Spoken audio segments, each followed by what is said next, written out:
CPU atau Central Processing Unit adalah chip kecil yang terbuat dari miliaran transistor mikrobit yang sering diartikan oleh manusia sebagai tubuh maupun dari otak si komputer.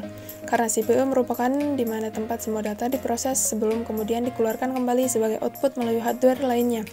CPU merupakan salah satu hardware komputer yang memiliki tugas untuk menerima dan kemudian memproses perintah yang dimasukkan oleh pengguna dan data dari perangkat lunak.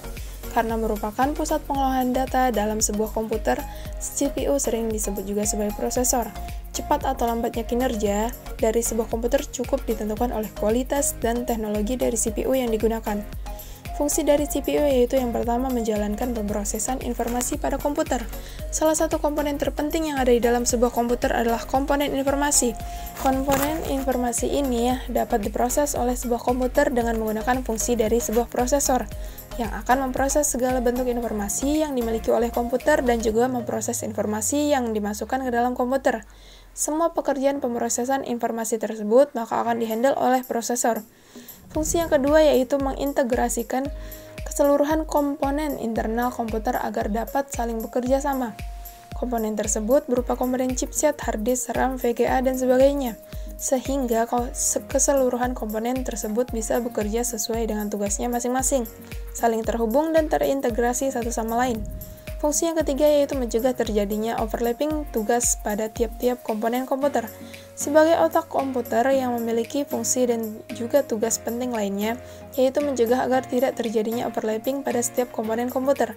Jadi ketika kita akan mengakses sebuah data atau informasi, maka si prosesor akan memastikan bahwa komponen yang akan bekerja adalah komponen hard disk, dan bukan komponen lain yang tidak berhubungan dengan proses pengambilan data sehingga tidak terjadinya overlapping. Fungsi yang keempat yaitu menjaga performa dari sebuah komputer.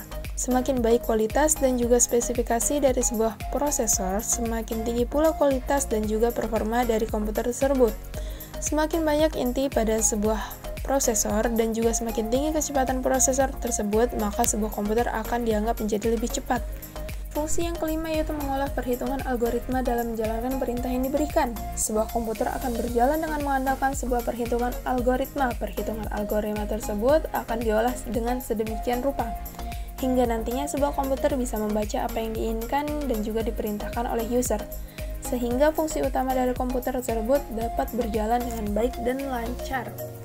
Ada beberapa komponen dari CPU yaitu yang pertama register. Register yaitu perangkat memori yang sifatnya sementara yang digunakan untuk menyimpan data dan informasi lainnya ketika sebuah program sedang berjalan.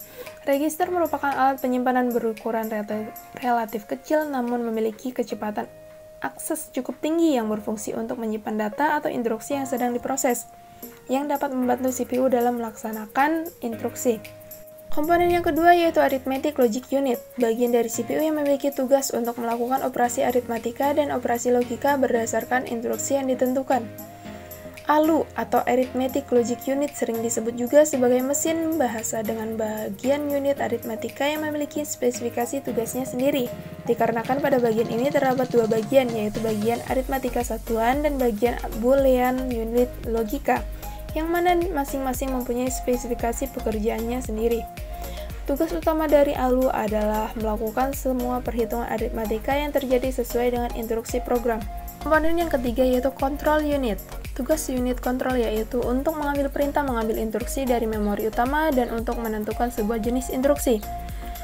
Selain itu ada pula tugasnya yaitu mengirim instruksi ke ALU bila ada perhitungan aritmatika atau perbandingan logika. Hasilnya dari pengolahan data tersebut dibawa oleh unit kendali kepada memori utama agar disimpan hingga waktu akan disajikan kepada alat output. Komponen yang keempat yaitu CPU Interconnection. CPU Interconnection merupakan sebuah sistem koneksi yang dapat menghubungkan suatu komponen internal CPU dan komponen eksternal CPU. Komponen internal CPU yaitu ALU, unit control, dan register-register. Komponen eksternal CPU seperti memori utama, piranti, masukan atau keluaran. Cara kerja CPU. Yang pertama, pada saat suatu program akan diinput atau diproses, maka isi dari sebuah program tersebut akan diambil dan disimpan sementara di dalam RAM. Kemudian, CPU atau control unit akan membedakan isi sebuah program tersebut apakah instruksi atau data. Jika sebuah isi program tersebut merupakan instruksi, maka ia ditempatkan ke dalam program storage. Tetapi, jika sebuah isi program tersebut merupakan data, maka ia ditempatkan ke dalam working storage. Selanjutnya, instruksi dan data tersebut disimpan di dalam register. Di dalam register ini terdapat dua register, yaitu Instruction Register dan General Purpose Register. Instruksi akan ditempatkan ke dalam Instruction Register, dan data akan ditempatkan ke dalam General Purpose Register.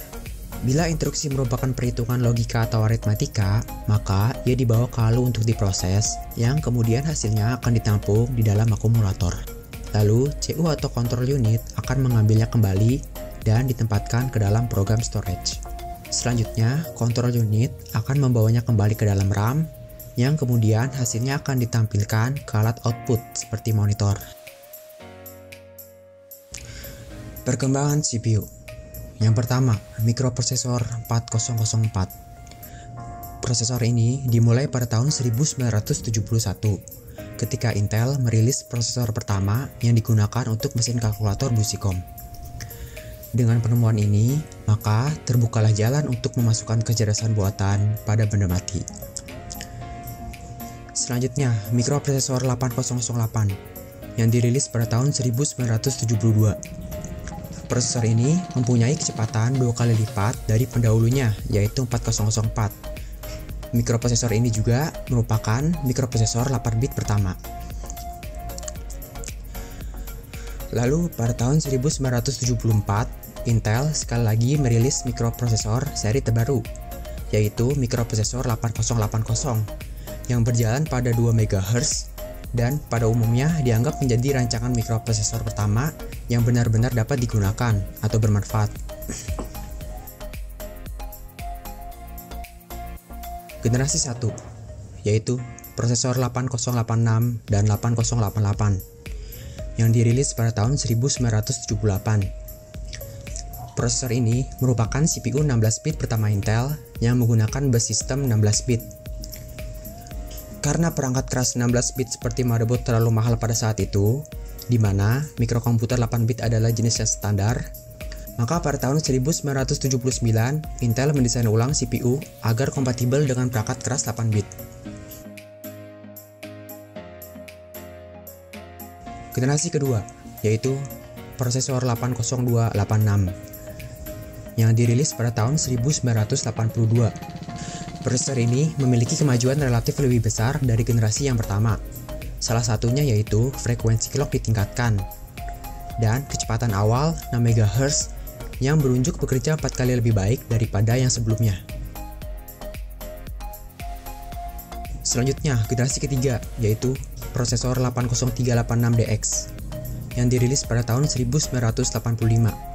Prosesor ini merupakan CPU 32 bit pertama, yang dapat mengelamati memori hingga 4 GB dan mempunyai cara pengelamatan yang lebih baik daripada 286.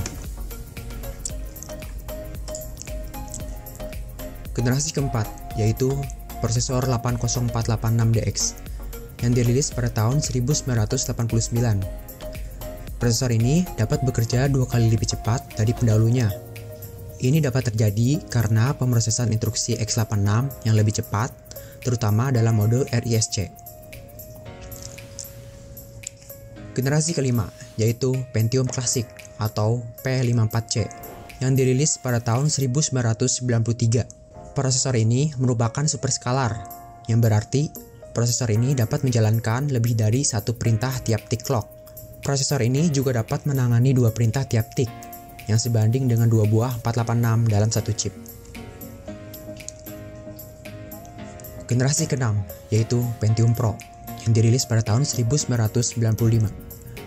Prosesor ini merupakan prosesor RISC murni, yang dioptimasi untuk pemrosesan 32 bit pada Windows NT atau OS2. Fitur baru ialah bahwa cache L2 yang menjadi satu chip raksasa dengan chip 4 persegi panjang dan soket 8-nya. Generasi ke-7, yaitu AMD K7 Athlon, yang dirilis pada tahun 1999. Prosesor ini memiliki kecepatan clock 600 MHz. Cache L1 mencapai 128 KB dan cache L2 mencapai 8 MB. Lalu yang terakhir, ada generasi ke-8, yaitu Intel Core 2 Duo, yang dirilis pada tahun 2007. Prosesor ini memakai mikroprosesor dengan arsitektur x86. Arsitektur tersebut oleh Intel dinamakan dengan Intel Core Microarchitecture, di mana arsitektur tersebut menggantikan arsitektur lama dari Intel yang disebut dengan NetBurst sejak tahun 2000 yang lalu.